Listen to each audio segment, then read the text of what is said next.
Hello students, મારું નામ ગુણવંત પટેલ અને આજે હું સ્થિત વિદ્યુતશાસ્ત્રનો નેક્સ્ટ લેક્ચર લઈને આવ્યો છું અને જેની અંદર આજે આપણે સ્થિત વિદ્યુતશાસ્ત્રનો સૌથી મહત્વનો ટોપિક શીખવાના છે અને જેનું નામ છે વિદ્યુત ક્ષેત્ર. વિદ્યુત ક્ષેત્ર શબ્દ પરથી એવું કહી શકાય કે એક પ્રકારનું ક્ષેત્ર, એક પ્રકારનો વિસ્તાર. એટલે કે વિદ્યુત ભાર પોતાની આસપાસ જેટલા વિસ્તારમાં પોતાની વિદ્યુતીય અસર ઉપજાવી શકે તે વિસ્તારને, તે વિદ્યુત ભારનું વિદ્યુત ક્ષેત્ર કહે છે. બરાબર છે? આ એક વિદ્યુત ભાર પણ હોઈ શકે અથવા ઘણા બધા વિદ્યુત ભારો સાથે પણ હોઈ શકે, એટલે કે વિદ્યુત ભારનું તંત્ર પણ કહી શકાય. બરાબર છે?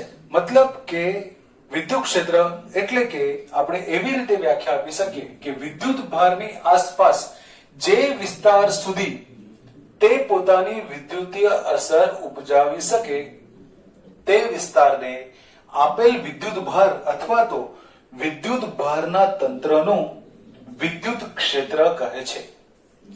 હવે વિદ્યુતીય અસર કઈ કઈ હોઈ શકે?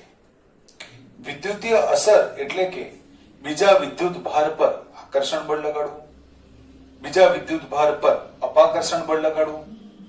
હવે આ વિદ્યુતીય અસરની આપણે ચકાસણી કરવા માટે આપણને એક બીજો વિદ્યુત ભારની જરૂર પડશે. એટલે કે જે વિદ્યુત ભાર વડે આપણે આ ચકાસણી કરવાના છે તે વિદ્યુત ભારને આપણે પરીક્ષણ વિદ્યુત ભાર નામ આપીશું. હવે માની લો આપણે આ કેપિટલ ક્યુ વિદ્યુત ભારનું વિદ્યુત ક્ષેત્ર નક્કી કરવું છે. જે વિદ્યુત ભારનું વિદ્યુત ક્ષેત્ર નક્કી કરવાનું હોય તેને આપણે મુખ્ય વિદ્યુત ભાર કહીશું. આ કેપિટલ ક્યુ વિદ્યુત ભાર એટલે કે મુખ્ય વિદ્યુત ભાર છે અને જે વિદ્યુત ભાર વડે આપણે વિદ્યુત ક્ષેત્ર નક્કી કરવાના છે તેને આપણે પરીક્ષણ વિદ્યુત ભાર કહીશું. આનું નામ થશે મુખ્ય વિદ્યુત ભાર અને જેના વડે ચેક કરવાના છે એને આપણે શું નામ આપીશું? પરીક્ષણ વિદ્યુત ભાર. પરીક્ષણ વિદ્યુત ભાર, કારણ કે એના દ્વારા આપણે આ વિદ્યુત ભારની વિદ્યુતીય અસરનું પરીક્ષણ કરવાના છે કે આ વિદ્યુત ભાર એની આજુબાજુ કેટલા વિસ્તાર સુધી પોતાની વિદ્યુતીય અસર ઉપજાવી શકશે. માની લો આપણે અલગ અલગ અંતરે, કોઈક R1 અંતરે Q0 ને મૂકીશું, એટલે કે પરીક્ષણ વિદ્યુત ભારને મૂકીશું અને ચેક કરીશું.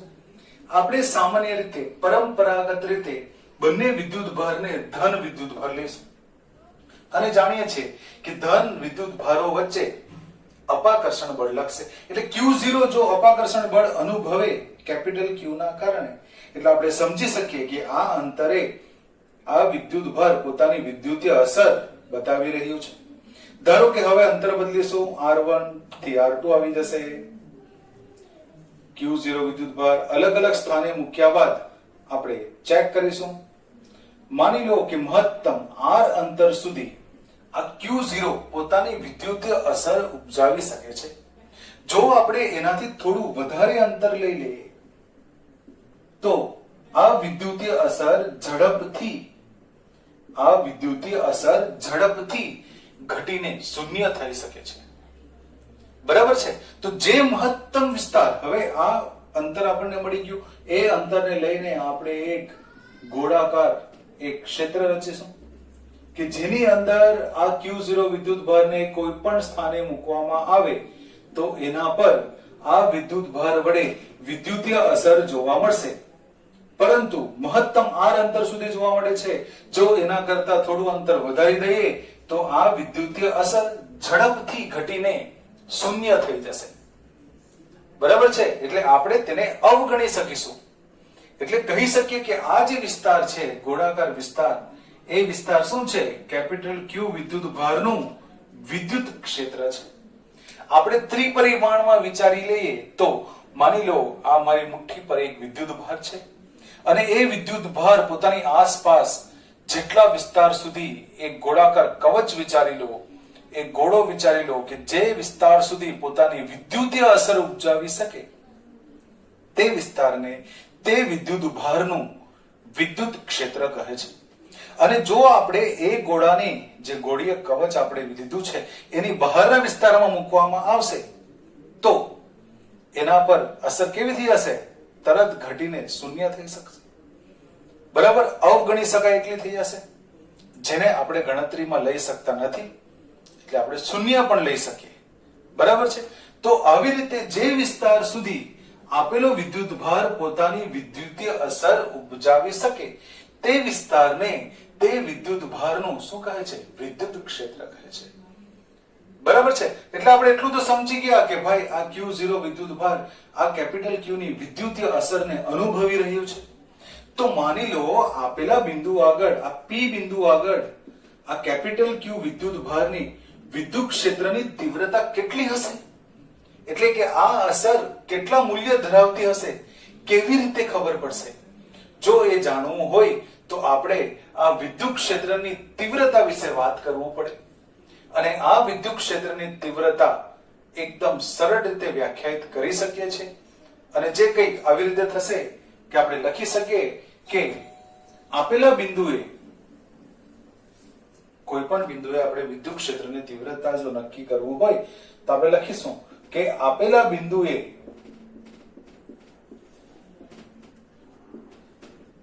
એકમ વિદ્યુત ભાર દીઠ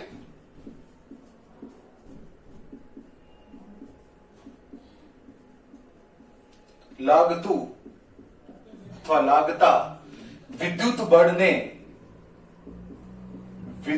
બળના મૂલ્યને અથવા વિદ્યુત બળને તે બિંદુ આગળનું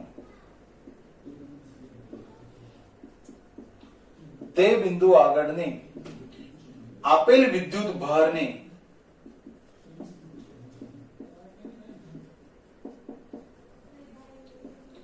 વિદ્યુત ક્ષેત્રની તીવ્રતા કહે છે.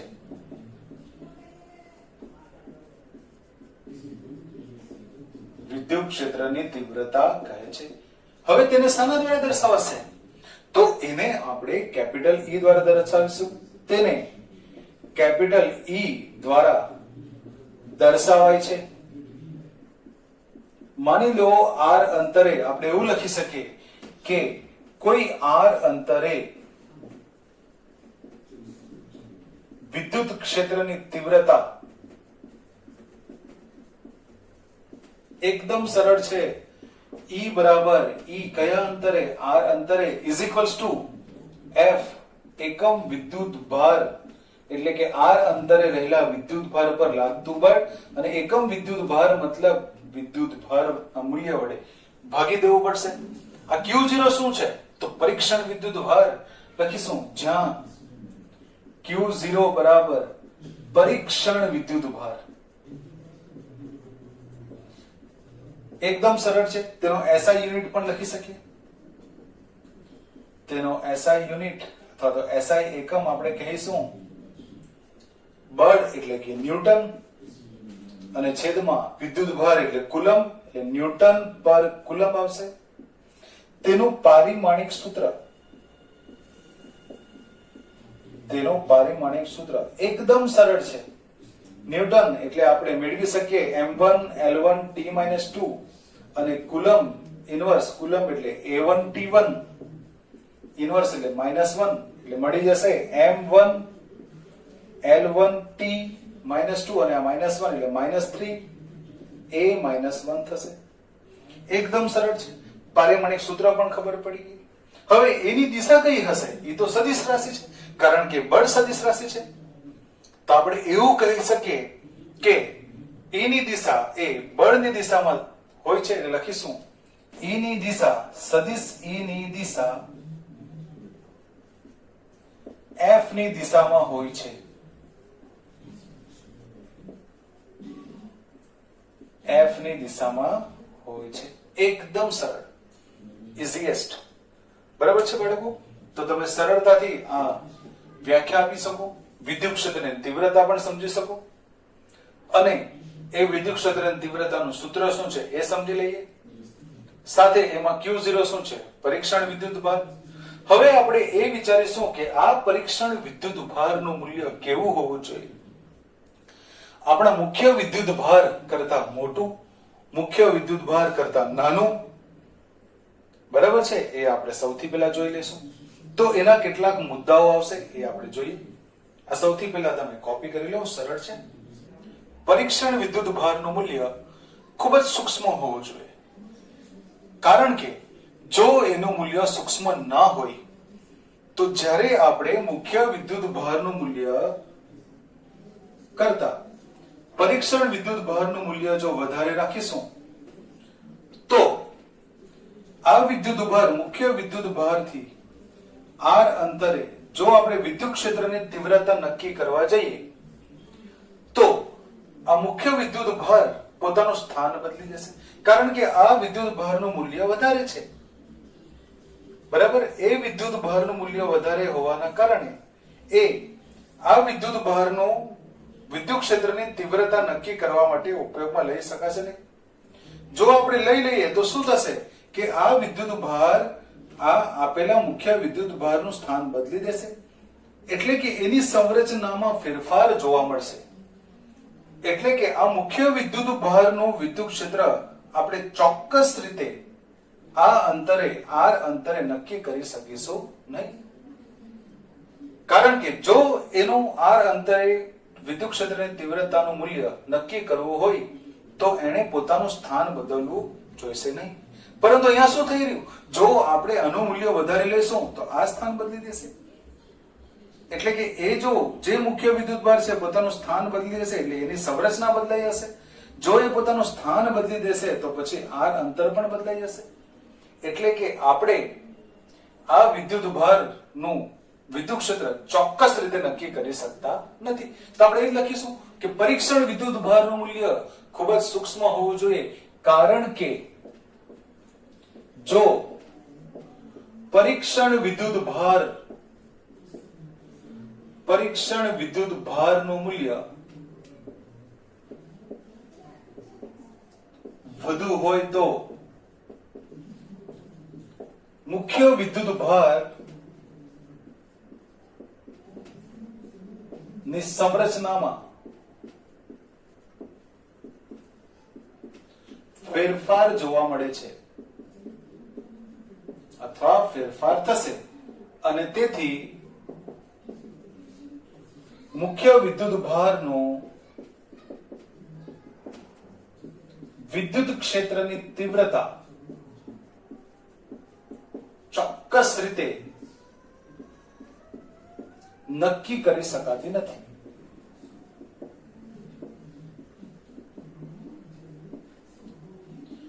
આ જે એક વિદ્યુત ક્ષેત્રની તીવ્રતા ચોક્કસ રીતે નક્કી ન કરી શકાય તેના કારણે જ આ વિદ્યુત જે પરીક્ષણ વિદ્યુત ભાર છે એનું મૂલ્ય ખૂબ જ સૂક્ષ્મ લેવું પડે છે. અચ્છા, બીજી એક વસ્તુ, પરીક્ષણ લખીશું આપણે મુખ્ય વિદ્યુત ભાર નો આપેલ બિંદુએ વિદ્યુત ક્ષેત્રની તીવ્રતા પરીક્ષણ વિદ્યુત ભાર પર આધાર રાખતો નથી. કારણ શું છે, કેવી રીતે? તો માની લો E બરાબર r અંતરે છે, આપણે કેપિટલ Q વિદ્યુત ભાર, આ કેપિટલ Q વિદ્યુત ભાર થી એનો સ્થાન સદિશ r લઈ લે અને r અંતરે સ્મોલ q વિદ્યુત ભાર પર એટલે કે p બિંદુ આગળ વિદ્યુત ક્ષેત્રની તીવ્રતા નક્કી કરવી છે. આ કેપિટલ Q વિદ્યુત ભાર જે મુખ્ય વિદ્યુત ભાર છે, મુખ્ય વિદ્યુત ભાર એનાથી r અંતરે વિદ્યુત ક્ષેત્રની તીવ્રતા નક્કી કરવી છે. એટલે કે પરીક્ષણ વિદ્યુત ભાર r અંતરે મૂકવામાં આવશે. તો E r અંતરે બરાબર થશે f r અંતરે ના છેદમાં q0.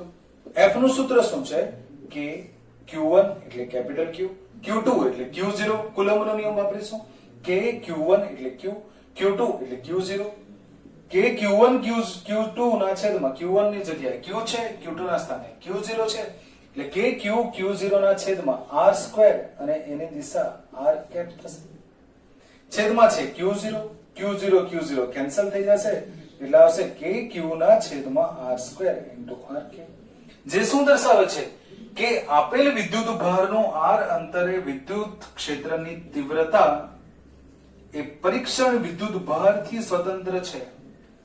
જે પરીક્ષણ વિદ્યુત ભારથી સ્વતંત્ર પરંતુ મુખ્ય વિદ્યુત ભારના મૂલ્ય અને તે મુખ્ય વિદ્યુત ભારથી અંતર પર કઈક રીતે આધાર રાખે છે.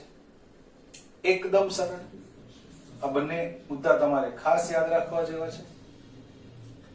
બરાબર છે? ચલો લખી દો. આપણે એકદમ સરળ છે.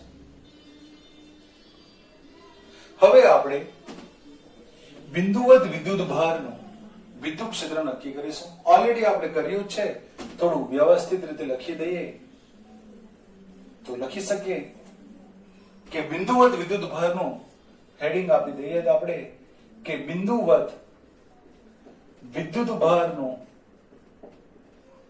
વિદ્યુત ક્ષેત્ર કંઈક આવી રીતે એકદમ સરળ છે.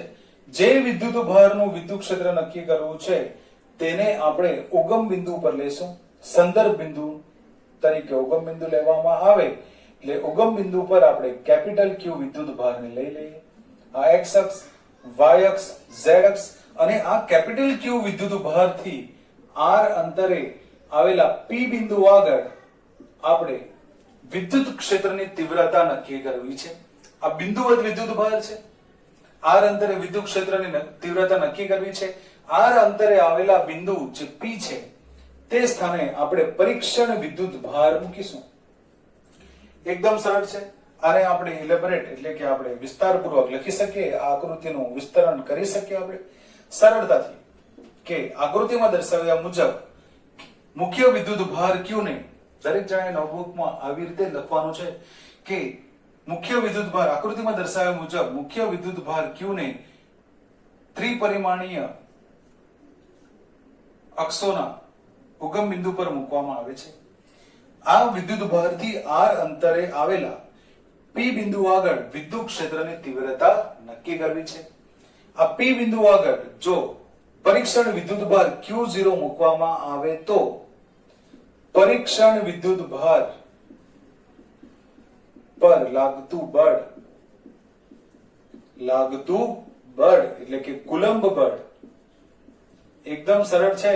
F બરાબર આપણે જાણીએ છીએ કે Q1 Q2 ના છેદમાં R સ્ક્વેર અને દિશા છે R કેપ.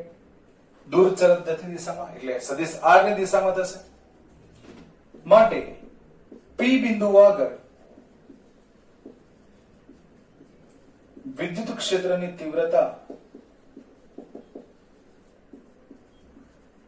નક્કી થશે. એકદમ સરળ. E બરાબર થશે F એકમ વિદ્યુત ભાર દીઠ લાગતું બળ. F નું સૂત્ર તો છે જ કે Q0 ના છેદમાં R square into R cap. આ Q0 તો અહીંયા જ છે, કેન્સલ થઈ જશે એટલે કે Q ના છેદમાં R square into R cap. આ થઈ ગયું E નું સૂત્ર. એકદમ સરળ છે. ઓલરેડી આપણે જોઈ ગયા છે. લખી શકીએ અહીં સદિશ E એ મુખ્ય વિદ્યુત ભાર Q ના મૂલ્ય પર આધાર રાખે છે. મૂલ્યના સમપ્રમાણમાં જોઈ શકો છો. E ચલે છે Q અને અંતર R ના વર્ગના વ્યસ્ત પ્રમાણમાં છે. એકદમ સરળ છે. E ચલે છે 1/r સ્ક્વેર એટલે કે અંતર સાથે ઝડપથી ઘટીને શૂન્ય થઈ જશે. જેમ જેમ અંતર વધશે તેમ તેમ વિદ્યુત ક્ષેત્રની તીવ્રતા ઘટી જશે અને એક અંતરે એ વિદ્યુત ક્ષેત્રની તીવ્રતા લગભગ શૂન્ય થઈ જશે. તે વિસ્તાર સુધી જે બી વિસ્તાર આવશે, ક્ષેત્ર આવશે, તેને આપણે આપેલા વિદ્યુત ભારનું વિદ્યુત ક્ષેત્ર કહીશું. એકદમ સરળ છે. લખી દો દરેક જણ. હવે આપણે એક બિંદુવત વિદ્યુત ભારનું વિદ્યુત ક્ષેત્ર નક્કી કર્યું. જો ઘણા બધા વિદ્યુત ભારો હોય એટલે કે વિદ્યુત ભારનું તંત્ર આવ્યું હોય અને તેના દ્વારા કોઈ બિંદુ આગળ વિદ્યુત ક્ષેત્રની તીવ્રતા નક્કી કરવી હોય તો કેવી રીતે કરી શકશો? એ પણ સરળ છે. જોઈ લઈએ કે વિદ્યુત ભારના તંત્રનું વિદ્યુત ક્ષેત્ર, વિદ્યુત ભારના તંત્રનું વિદ્યુત ક્ષેત્ર. ધ્યાન આપજો, વિદ્યુત ભારના તંત્રનું વિદ્યુત ક્ષેત્ર.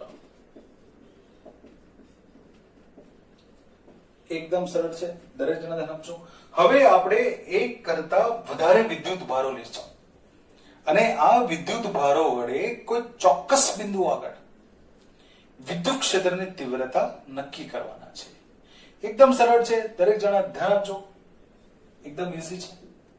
આ કોઈ વિદ્યુત ભારનું તંત્ર ત્રિપરિમાણમાં છે અને જેના માટે આપણે સંપાતપણાનો સિદ્ધાંત ઉપયોગમાં લઈશું. આ એક્સ અક્ષ, વાય અક્ષ અને ઝેડ અક્ષ છે. હવે આ ત્રિપરિમાણમાં આ વિદ્યુત ભારોથી બનેલું એક તંત્ર છે જેની અંદર આ એક Q1 વિદ્યુત ભાર છે જેનો સ્થાન સદિશ છે R1. આ એક Q2 વિદ્યુત ભાર છે જેનો સ્થાન સદિશ છે R2. આ એક Q3 વિદ્યુત ભાર છે જેનો સ્થાન સદિશ છે R3. એવી જ રીતે આ એક Qn વિદ્યુત ભાર છે જેનો સ્થાન સદિશ છે Rn. અને આ કોઈક બિંદુ P આગળ વિદ્યુત ક્ષેત્રની તીવ્રતા નક્કી કરવી છે. આ Q1 વડે P બિંદુ આગળ ઉદ્ભવતું વિદ્યુત ક્ષેત્ર ધન વિદ્યુત ભારના કારણે દૂર તરફ જતી દિશામાં હશે. એટલે આ દિશા લઈ લો E1. તેવી જ રીતે Q2 વિદ્યુત ભાર વડે ઉદ્ભવતું વિદ્યુત ક્ષેત્ર કંઈક આ દિશામાં હશે. Q3 વિદ્યુત ભાર વડે ઉદ્ભવતું વિદ્યુત ક્ષેત્ર કંઈક આવી રીતે હશે E3. અને આ Qn વિદ્યુત ભાર વડે ઉદ્ભવતું વિદ્યુત ક્ષેત્ર આપણે જોઈ શકીએ આ રીતે En વડે દર્શાવીશું. તો સંપાતપણાનો સિદ્ધાંત કંઈક એવું કહે છે કે જ્યારે કોઈ એક બિંદુ આગળ એક કરતા વધારે સદિશો નું પરિણામી સદિશ મેળવવું હોય તો દરેક સ્વતંત્ર સદિશના બેઝિક સરવાળો કરવો પડશે. જે શું છે? સંપાતપણાનો સિદ્ધાંત. તો આપણે અહીંયા જોઈશું કે પરિણામી વિદ્યુત ક્ષેત્ર આ દરેક વિદ્યુત ભારો વડે ઉદ્ભવતા Q1 વડે ઉદ્ભવતું વિદ્યુત ક્ષેત્ર E1, Q2 વડે ઉદ્ભવતું વિદ્યુત ક્ષેત્ર E2, Q3 વડે ઉદ્ભવતું વિદ્યુત ક્ષેત્ર E3, તેવી જ રીતે n-મો વિદ્યુત ભાર વડે ઉદ્ભવતું વિદ્યુત ક્ષેત્ર En, દરેક વિદ્યુત ભાર વડે ઉદ્ભવતા સ્વતંત્ર વિદ્યુત ભારોના સ્વતંત્ર વિદ્યુત ક્ષેત્રના સદિશ સરવાળા જેટલું હોય છે. દરેક સદિશનો સદિશ સરવાળો કરી લો. એકદમ સરળ. લખીશું માટે પરિણામી વિદ્યુત ક્ષેત્ર સદિશ E બરાબર થશે E1 એટલે કે Q1 વિદ્યુત ભાર વડે ઉદ્ભવતું વિદ્યુત ક્ષેત્ર, E2 Q2 વિદ્યુત ભાર વડે ઉદ્ભવતું વિદ્યુત ક્ષેત્ર, E3 Q3 વિદ્યુત ભાર વડે ઉદ્ભવતું વિદ્યુત ક્ષેત્ર અને તેવી જ રીતે En n-માં એટલે કે Qn વિદ્યુત ભાર વડે ઉદ્ભવતું વિદ્યુત ક્ષેત્ર. દરેક વિદ્યુત ભાર વડે ઉદ્ભવતા વિદ્યુત ક્ષેત્ર માટે વિદ્યુત ક્ષેત્રની તીવ્રતા માટે આપણની પાસે જરૂરી છે મુખ્ય વિદ્યુત ભાર અને મુખ્ય વિદ્યુત ભારથી જે બિંદુ આગળ વિદ્યુત ક્ષેત્રની તીવ્રતા મેળવવી છે તેનું અંતર. એટલે P બિંદુ આગળનું વિદ્યુત ક્ષેત્ર E બરાબર થશે KQ ના છેદમાં R². જે બિંદુ આગળ મેળવવું છે તે બિંદુનું વિદ્યુત ભારથી અંતર જોઈશે અને જે વિદ્યુત ભારનું વિદ્યુત ક્ષેત્ર મેળવવાનું છે તેનું મૂલ્ય.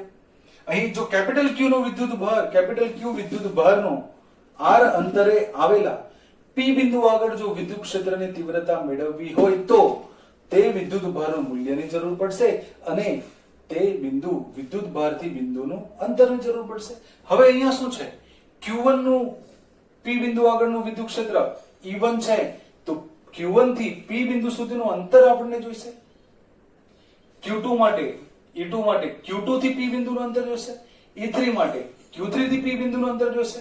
Qn જે En આપણે મેળવવાના છે તેના માટે Qn થી P બિંદુનું અંતર જોઈશે. તો આપણે કંઈક આવી રીતે લખી શકીએ. E1 બરાબર થશે કે Q1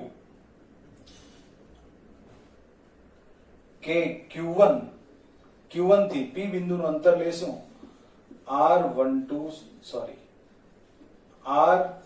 Rp1 square into Rp1 cap.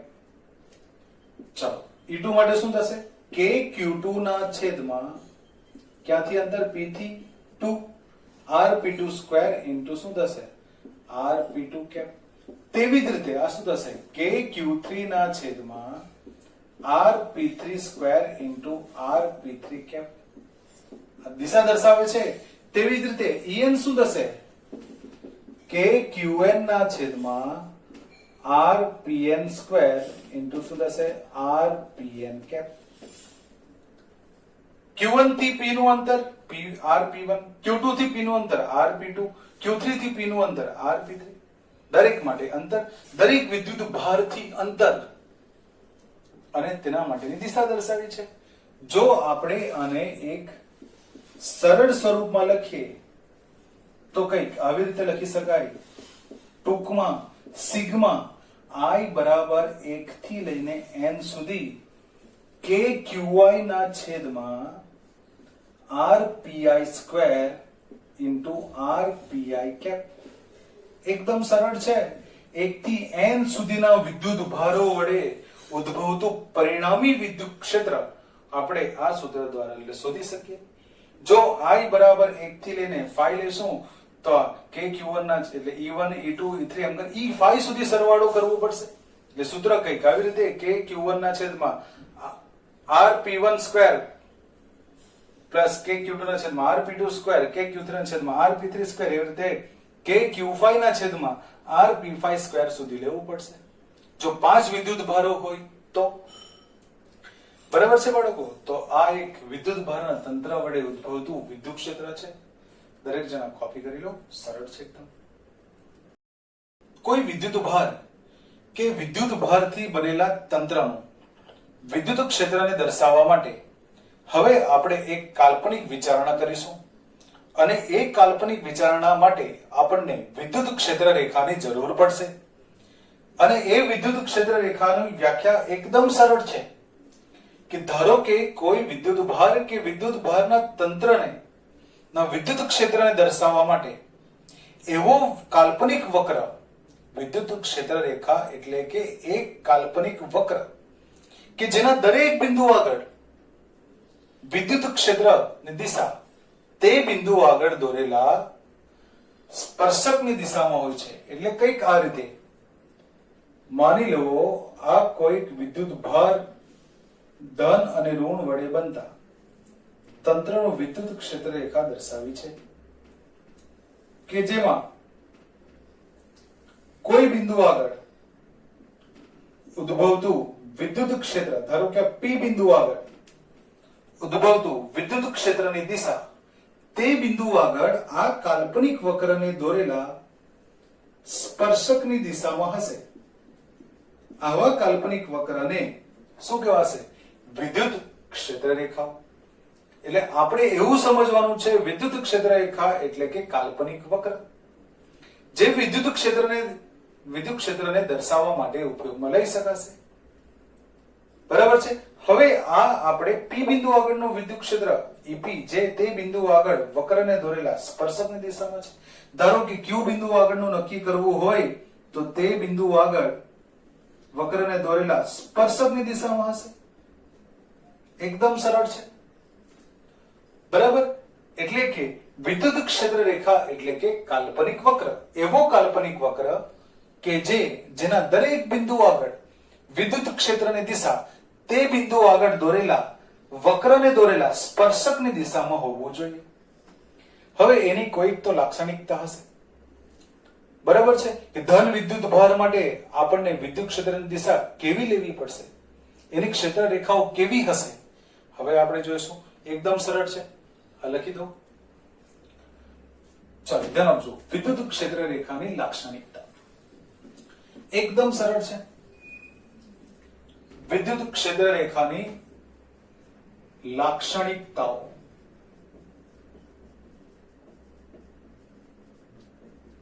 આ વિદ્યુત ક્ષેત્ર રેખાની લાક્ષણિકતાઓમાં સૌથી પ્રથમ આવશે વિદ્યુત ક્ષેત્ર રેખાઓ એટલે કે તેઓ સળંગ વક્ર છે. સળંગ વક્ર મતલબ કે એ ત્રુટક રેખા હશે નહીં, એ સળંગ વક્ર હશે. જો તે ત્રુટક હોય એનો મતલબ એવો થશે કે કોઈ વિદ્યુત ભાર વડે ઉદ્ભવતું વિદ્યુતીય અસર અહીંયા સુધી છે, પછી આટલા વિસ્તારમાં નથી, પાછી છે પાછી નથી, આવું બનતું નથી. શૂન્ય અવકાશની અંદર જો એ r અંતરે હોય, r1 અંતરે હોય અને r2 અંતરે પણ હશે તો એ બંને વચ્ચે આવેલા દરેક બિંદુ આગળ એ પોતાની વિદ્યુતીય અસર ઉપજાવશે જ. એવું નથી થવાનું કે આ p બિંદુ આગળ ઉપજાવશે પછી અહીંયાથી આટલા અંતર સુધી ઉપજાવતું નથી અને પાછું q સુધી ઉપજાવશે, એવું થશે નહીં. એટલે કે ત્રુટક રેખા હોઈ શકે નહીં. બીજું સેકન્ડ, ધન વિદ્યુત ભાર. બીજું સેકન્ડ, તેઓ એકબીજીને છેદતી નથી. મોસ્ટ ઇમ્પોર્ટન્ટ, તેઓ એકબીજીને છેદતી નથી. અને જો છેદી લેશે તો શું થઈ શકે?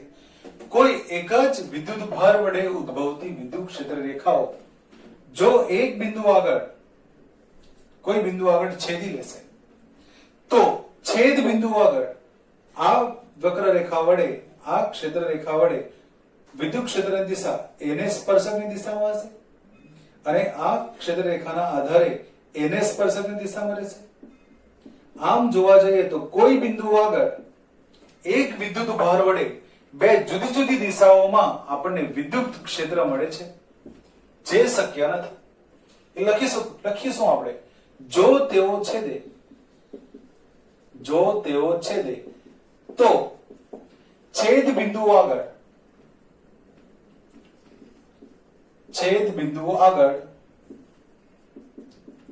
વિદ્યુત ક્ષેત્રની બે જુદી જુદી દિશાઓ જોવા મળશે.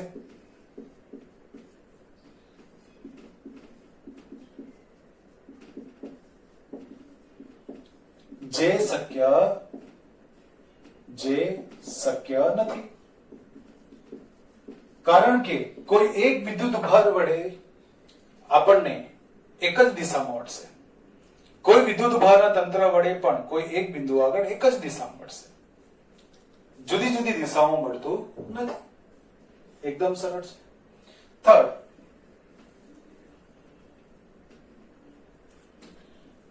વિદ્યુત ક્ષેત્ર રેખાઓ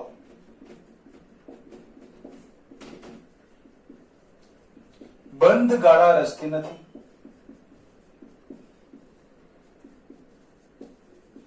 એટલે કે આવી રીતે બંધ ગાળા કદી પણ રચતી નથી.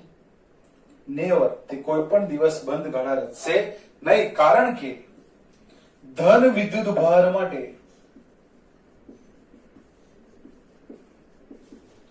વિદ્યુત ક્ષેત્ર રેખાઓ ધન વિદ્યુત ભારથી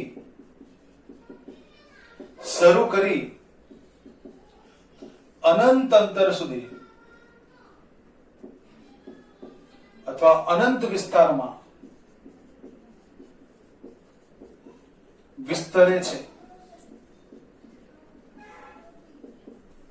એટલે કંઈક આ પ્રમાણે જોવા મળે. જો આ ધન વિદ્યુત ભાર હોય તો એમાંથી બહાર તરફ અને આપણે જોઈ શકીએ અનંત સુધી જતી વિદ્યુત ક્ષેત્ર રેખાઓ જોવા મળશે જેઓ એકબીજાને છેદતી નથી અને ધન વિદ્યુત ભારમાંથી બહાર તરફ આવતી દિશામાં જોવા મળશે. સિમ્પલ છે, સરળ છે. ફિફ્થ જોઈશું. ઋણ વિદ્યુત ભાર માટે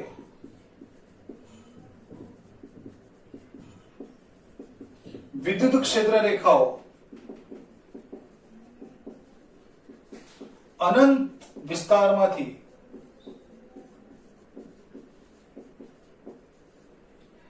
ઋણ વિદ્યુત ભારમાં અંત પામે છે. એટલે કંઈક આ પ્રમાણે જોવા મળશે. જો આ ઋણ વિદ્યુત ભાર હોય તો અનંત વિસ્તારથી એમાં ઋણ વિદ્યુત ભારમાં અંત પામશે. એટલે કે આપણે એવું સમજી શકીએ કે ધન વિદ્યુત ભાર માટે વિદ્યુત ક્ષેત્રની દિશા તેમાંથી બહાર આવતી દિશામાં હશે અને ઋણ વિદ્યુત ભાર માટે તેમાં અંદર તરફ જતી દિશામાં હશે. જ્યાં પણ તમને ધન વિદ્યુત ભાર જોવા મળે ત્યાંથી કોઈ બિંદુ આગળ વિદ્યુત ક્ષેત્રની દિશા તેને જોડતી રેખા પર તેનાથી દૂર તરફ જતી દિશામાં હોય છે. જો દૂર તરફ જતી દિશામાં. અને જો ઋણ વિદ્યુત ભાર હોય તો કોઈ બિંદુ આગળ વિદ્યુત ક્ષેત્રની દિશા તેના તરફ ઋણ વિદ્યુત ભાર તરફ આવતી દિશામાં મળે છે.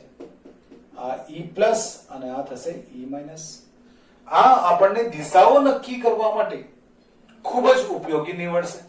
એટલે તમારે આ જે લાક્ષણિકતાઓ છે એ ખાસ યાદ રાખવો પડશે. ખૂબ જ ઇમ્પોર્ટન્ટ છે, જેનો નેક્સ્ટ આપણે એપ્લિકેશન પણ જોઈશું. લખી દો. છઠ્ઠી છે નેક્સ્ટ પછી. એના પછીની એક લાક્ષણિકતા છે કે વિદ્યુત ડાયપોલ માટે વિદ્યુત ક્ષેત્ર રેખા વિદ્યુત ડાયપોલ માટે 6th one વિદ્યુત ડાયપોલ ની વિદ્યુત ક્ષેત્ર રેખાઓ નીચે મુજબ હશે.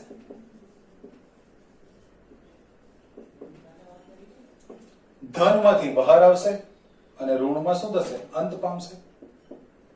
આવી રીતે આપણે જોઈ શકીએ છીએ.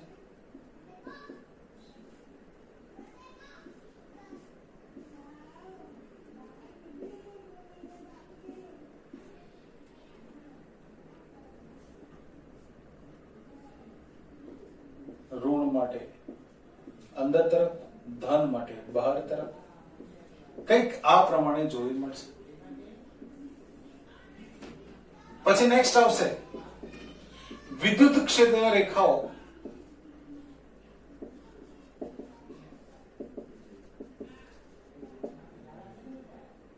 ની ગીચતા દ્વારા આપેલ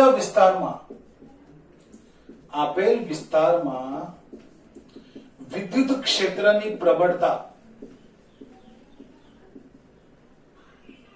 નક્કી કરી શકાય છે. એટલે કે જ્યાં વિદ્યુત ક્ષેત્ર રેખાઓ નજીક હશે ત્યાં વિદ્યુત ક્ષેત્ર વધુ પ્રબળ, જ્યાં વિદ્યુત ક્ષેત્ર રેખાઓ દૂર હશે એકબીજાથી, છૂટી છૂટી હશે, ત્યાં વિદ્યુત ક્ષેત્ર નિર્બળ હશે. કંઈક આ પ્રમાણે જોવા મળશે. ધારો કે આકૃતિમાં દર્શાવ્યા મુજબ આ વિદ્યુત ક્ષેત્ર રેખાઓ છે અને એવા સમયે જો આપણે જોઈએ તો અહીં આપણને આ એક બિંદુ A છે, આ એક બિંદુ B છે. A બિંદુ આગળ વિદ્યુત ક્ષેત્ર રેખાઓ દૂર છે, B બિંદુ આગળ વિદ્યુત ક્ષેત્ર રેખાઓ નજીક છે, જે દર્શાવે છે કે B બિંદુ આગળ વિદ્યુત ક્ષેત્રની પ્રબળતા વધારે છે અને A બિંદુ આગળ વિદ્યુત ક્ષેત્રની પ્રબળતા B કરતા ઓછી છે. એટલે કે EA is less than EB થશે કે A બિંદુ આગળનું વિદ્યુત ક્ષેત્રની તીવ્રતા B બિંદુ આગળના વિદ્યુત ક્ષેત્રની તીવ્રતા કરતા ઓછી છે. આ પ્રમાણેનું કંઈક આપણે સમજવું પડે. એકદમ સરળ છે, દરેક જણા જોઈ શકો છો. બરાબર, લખી દો. આ 7 લાક્ષણિકતાઓ તમારે યાદ રાખવી પડશે. બરાબર છે બાળકો? કોપી કરી દો. હજી અચ્છા, એના પછી આપણે જોઈશું નેક્સ્ટ ટોપિક જે છે વિદ્યુત ડાયપોલ, અને આ વિદ્યુત ડાયપોલના વિદ્યુત ક્ષેત્ર વિશે આપણે વાતો કરીશું, જે આપણે નેક્સ્ટ લેક્ચરમાં જોઈશું. જે વિદ્યાર્થીઓએ મારો ચેનલ લોજિક ઇન્સ્ટિટ્યૂટ હજી સબસ્ક્રાઇબ નથી કર્યું તેમનું સબસ્ક્રાઇબ કરી દો, જેથી મારા નવા વિડીયો તમને મળતા રહેશે, તેના નોટિફિકેશન મળતા રહેશે. બરાબર છે બાળકો? ચાલો મળીએ